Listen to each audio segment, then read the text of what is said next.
요즘은 핫플이 되는 이유가 외국 사람들이 오면 정말 신기한 거예요. 이렇게 이제 외부의 시선으로 보니까 나의 가치가 또 우리 한옥의 가치가 얼마나 중요하다는 걸 깨닫는 것 같아요. 맞습니다. 그래서 저는 그게 굉장히 중요한 포인트다 이런 생각이 듭니다.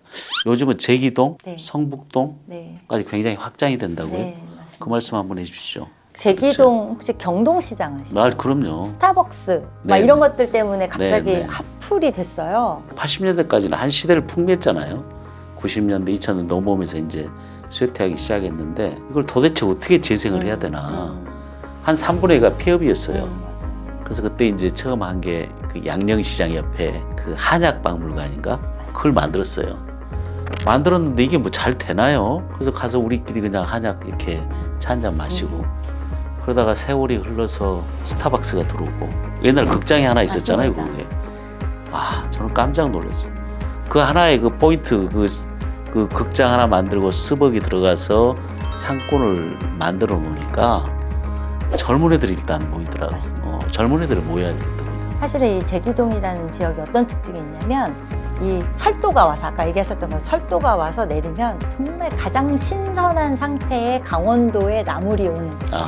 그래서 저렴하고 그래서 식재료가 약재도 있는 거죠. 맞아. 그래서 이제 거기에 약재 시장이 있는 거예요.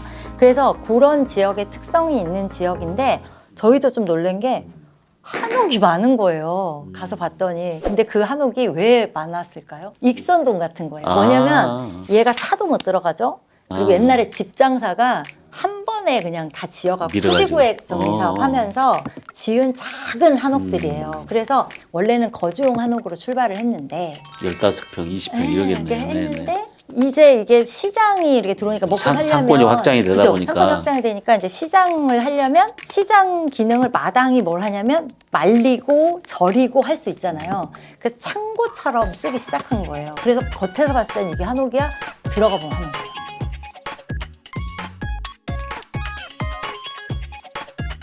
시장에 적응한 그 60년대 말의 한옥의 형태가. 그래서 저희가 어떤 제안을 했냐면 미래의 한옥마을은 어떤 막 규제 막 이런 게 아니라 굉장히 창의적인 거를 받을 수 있는 한옥마을이었으면 좋겠고 그래서 우리가 그 서울시에서 제공하는 그런 한옥 개보수에 대한 비용도 너무 그 북촌이나 인사동처럼 규제 그렇죠. 형식으로 주는 게 아니라 창의적인 그러니까 시장과 만나는 그러한 그 한옥을 지원을 해주자. 그래서 지붕이 일부가 한옥이 있고 마당이 유지가 되면 지원을 해주자 해가지고 요거를 지금 진행을 하고 있어요. 저는 기대하는 거는 그 익선동이나 이런 데 플레이어들이 처음 들어갈 때 나는 한옥에서 영업을 하고 싶은데 빈 한옥이 있으면 들어가고 싶은데 북촌이 너무 비싼 거예요. 그래서 맞아요. 이제 선택한 데가 익선동이었듯이 여기도 좀 창고로 가는 지역들이 너무 많거든요. 근데 그거를 오히려 이 창고처럼 쓰는 곳을 다른 기능으로 이렇게 정말 그 소프트 랜딩해서 카페나 그런 기능으로 바꿔서 쓰는 걸로 가면 또 새로운 명소가 탄생하지 지금 않을까. 하면 돼요? 들어가면 가세요. 돼요? 파이팅! 네, 가세요.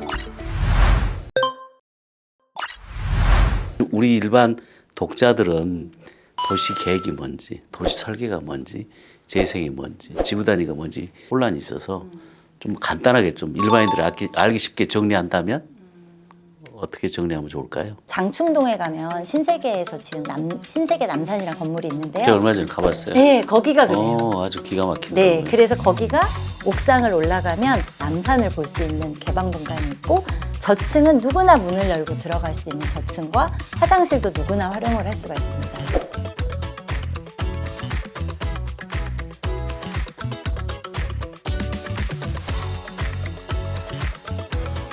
그런 거가 바로 도시 설계가 하는 일이다. 이렇게 이해하시면 그렇죠. 그러니까 우리 일반 독자분들께서는 이제 도시 계획이라 하면 큰 틀, 큰 얼개, 상업지역, 주거지역, 뭐 공업, 중공업지역 이렇게 해서 어떤 밀도와 높이 정도를 용도를 정해 놓는다면 도시 설계는 특정 지역에 대해서 아주 상세한 어떤 규칙, 규정을 좀 나열한 그런 거다 이렇게 이해를 하면 되겠네요. 네, 맞습니다. 대신 또 공공에 많은 또 제공을 하면 그만큼 인센티브가 있겠죠. 그렇죠. 높이 인센티브, 또 용적률 인센티브 이렇게 이해를 하시면 좋을 것 같고요. 이제 남은 게 재생과 개발입니다. 네. 그건 어떻게 구분해야 될까요? 사실은 재생은 옛날부터 많이 해오던 일이에요. 많이 해오던 일이고 그게 뭐냐면 그 지역의 가치를 같이 잘 살리자 이런 일이에요. 그래서 북촌 한옥마을도 재생이었고요. 그렇죠. 그리고 인사동도 우리는 재생이라고 할 수 있어요. 그런데 어느 순간 그게 하나의 사회적 어떤 운동처럼, 그러니까 도시 분야에서 어떤 패러다임의 변화처럼 보였지만 사실은 그게 계속 이어져 왔고요. 전 최근에 재생의 의미는 성수동에서 찾을 수 있어요. 성수동의 수많은 공장 건물들을 그들의 가치에 맞춰서 진짜 언뜻 보면 하나도 고치지 않은 것 같지만 그게 또 전략인 거예요. 어니언이란 빵집도 그렇고 우리가 잘 알고 있는 공간들을 가보면 다 그런 공간들을 그대로 놔두는 것 같지만 아주 정말 전략적으로 활용을 한 거거든요. 섬세하게 고칠 건 그렇죠. 고치고 남길 건 남기고. 맞습니다. 네, 그래서 그런 것들을 우리가 재생이라고 표현을 하고요. 개발이라고 하는 거는 우리가 일반적으로 얘기를 하는 새로운 건축 행위와 그런 것들을 의미를 하죠. 그런데 저는 앞으로 미래 세대의 개발은 좋은 개발이냐, 그거를 이제 얼마나 성능이 좋아지냐 이걸 볼 거예요. 근데 그 좋은 개발의 의미는 주변과의 관계 속에서 이 개발을 함으로 인해서 부동산 가치도 올라야 되겠지만 지역 주변에 있는 이제 기존에 있던 상점도 있을 수 있고 때로는 아파트도 있을 수 있잖아요. 이 개발이 이루어졌는데 여기에 사는 지역 주민이나 상인들이 그 좋은 공간을 누릴 수 있는 거. 이게 굉장히 좋은 같이 공유할 개발이라고 수 있고. 생각합니다. 우리가 30년 동안 이제 도시 설계 전문가로서 일을 해왔으니까 서울을 어떻게 보십니까? 이제 서울에서 살면서 느끼는 감정은 서울이라는 도시가 주는 그 무한한 다양성 있잖아요. 그게 너무 좋은 거예요. 근데 또 하나가 저는 이제 제가 해오던 일이 그렇지만 어떤 곳은 현재를 담고 있고 어떤 곳은 미래를 준비하고 어떤 곳은 또 과거를 잘 남기는 작업들이 있다 보니까 그게 또 서울의 경쟁력이 아닐까라는 생각도 들어요. 오늘날 서울의 이슈가 뭐라고 생각하세요? 서울이 정말 아까 얘기했듯이 굉장히 다양하고 활력이 있고 미래지향적이고 다이나믹하고 외국인들도 와서 굉장히 좋아하는데 우리가 서울에서 가장 현안으로 좀 해결해야 될 문제라고 한다면 뭐가 있을까요? 지금 시기가 시기다 보니까 정치적인, 그러니까 시장님이 바뀔 때마다 그 시책이 바뀌기도 하고요. 그리고 이제 그때마다 개발이 중심이 되기도 하고 보존이 중심이 되기도 하고 그러죠. 그렇게 부동산 시책이 사실 왔다 갔다 하잖아요. 계속 어떤 그렇죠. 때는 개발 중심, 어떤 때는 보존 중심 막 이러다 보니까 도대체 제가 만나는 주민분들이 항상 하는 얘기가 믿을 수 있어? 끝까지 가는 거 맞아? 이런 얘기 정말 많이 하거든요. 흔적 믿을 수 있어? 네, 믿을 수 있어? 근데 저는 그런 부분들을 어느 정도 이제 저희 같이 먼저 간 저도 나름의 이제 선배가 돼버린 거잖아요. 그 도시 전문가로서. 그렇죠. 네, 그런 것들을 그 긴 호흡 속에서도 좀 지킬 것들을 잘 찾아가는 작업이 필요하고 저는 이제 남겨진 좀 이슈라고 한다면 개발이 많이 이루어지고 있잖아요. 오랫동안 이제 보존을 이름으로 조금 정체됐던 그런 개발이 최근에 좀 많이 이루어지고 있는데 너무 반듯반듯한 개발은 아니었으면 좋겠고 또 그 지역의 특성이라는 게 지형적 특성 여러 가지 특성들이 있잖아요. 그런 것들을 좀 잘 좀 활용하는 우리가 일본 가면 아자부다이 힐스를 가잖아요. 제가 되게 인상적이었던 거였어요. 그거 굉장히 어마어마한 하이테크한 개발인데 전 경계를 막 따라다녔어요. 경계 처리가 되게 저는 충격적이었어요. 경계 이 개발된 개발을 곳과 한 곳과 그렇지 않은 곳들. 남겨져 있는 곳의 네. 경계. 그 경계가 너무 자연스러워요. 그래서 제가 이제 남겨진 숙제라고 생각하는 거는 개발을 한 땅의 자녀지들을 어떻게 특색 있게 더 경쟁력 있게 만들 거냐. 그거는 사실은 인간에서도 할 수 있겠지만 공공도 같이 해야 가능한 일 같아요. 저는 이제 앞으로의 그런 서울의 이슈는 개발만 중요한 것이 아니라 남겨진 지역들과의 조화로움 그리고 또 거기에서 찾을 수 있는 여러 가지 좀 세련된 가치 창출 이런 게 있다고 봐요. 우리 동료들에게 해주고 싶은 말.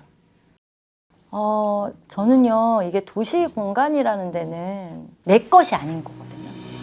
정말 이게 건축하고 다른 거가 뭐냐면 내게 아니에요. 그냥 모두의 것이고, 그래서 우리가 그 도시 설계를 하는 데에 가장 중요하게 생각하는 게 뭐냐면, 이것이 누구를 위한 가치를 만드는 것이냐. 옳고 그름이 있는 게 아니라 서로가 공감하는 거를 만들어내는 작업이라고 저는 생각해요. 그러면 공감을 하려면 어떻게 해야 되냐?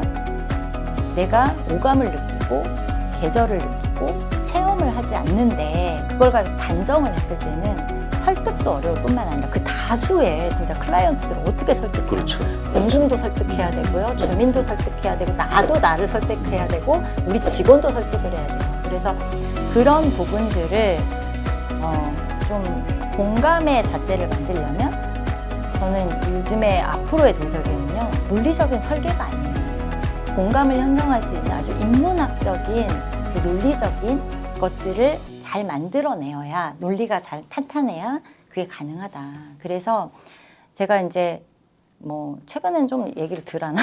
예전부터 이제 직원들한테 많이 했던 얘기가 뭐냐면 주말이면 나가 돌아다녀라. 많이 걸어라. 아니 주말에 많이 쉬어야 걸어라. 되지. 아니 뭐 그러니까 데이트해야 되죠? 아니 그러니까 친구들 만나더라도 나가서 만나라. 나가서 만나라. 근데 의외로요. 도시 공부하고 건축 공부한 친구들도요. 인사동 안 가보고 북촌 안 가본 사람들이 대부분이에요. 내 집 주변만 다녀요. 저런 참. 그리고 제가 수업을 가서도 학생들한테 물어봐요. 혹시 명동 그걸 왜 가요? 이래요. 그러니까 그렇게 약간의 그런 이제 저는 그런 생각이 드는 거예요. 이 도시를 보는 사람이라면 좀 많은 공간적 체험을 하고 이왕이면 해외도 나가보고 그 체험이 나의 것이 됐을 때 그거를 이제 설득할 수도 있잖아요. 좋은 말씀 감사드리고요. 그 앞으로 계획은 어떠세요? 저는 하던 일 계속 하던 일 열심히 계속. 할 거고요. 근데 너무 즐거우니까 응. 기존에 했던 제가 도시 설계를 했던 프로젝트를 했던 사업지들을 좀 정리를 하는 작업을 좀 하고 싶고요. 이제 그런 민간 컨설턴트 이런 역할들도 꾸준히 좀 진행을 할 계획입니다. 좋네요. 많은 고민과 책임을 안고 도시를 기록하고 설계하고 좋은 공간들을 만들어가는 윤학영 대표님 오늘 출연해 주셔서 너무 감사합니다. 고맙습니다. 네, 감사합니다. 네.